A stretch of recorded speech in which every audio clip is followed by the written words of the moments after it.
آدمی میں بدترین بات یہ ہے ایسا حرص جو اسے گھلا دینے والا ہو، اور ایسی بزدلی جو اسے گھبرا دینے والی ہے، ایسا حرص جو اسے گھلا دینے والا ہو، یہ نہیں ملا، یہ مل جاتا،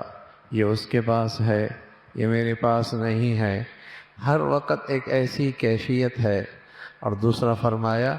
ایسی بزدلی جو گھبرا دینے والی ہو، ہر وقت موہوم خطرات سے گھبراہٹ کا شکار،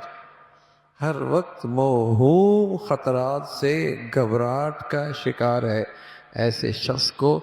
سکون کا سانس نصیب نہیں ہوتا۔ اور اللہ کے نبی صلی اللہ علیہ وسلم فرمان لگے ایسی بزدلی اور ایسی حرص یہ بدترین کیفیت ہے دل کی، اور یہ دونوں نتیجہ ہیں ایمان کے نہ ہونے کی یا ایمان کے کمزور ہونے کی۔ جب آخرت پر ایمان نہیں ہوتا یا کمزور ہو جاتا ہے تو آدمی کے اندر ایسی حرص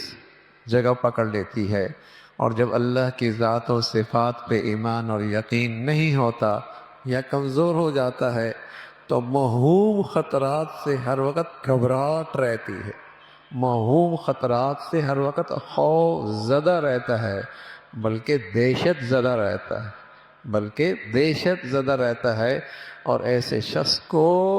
ایک لمحے کے لیے بھی اطمینان کا سانس نصیب نہیں ہوتا۔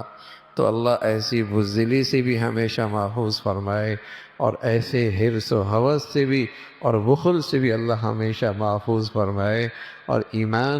ایمان کی زندگی پہ اللہ خاتمہ نصیب فرمائے۔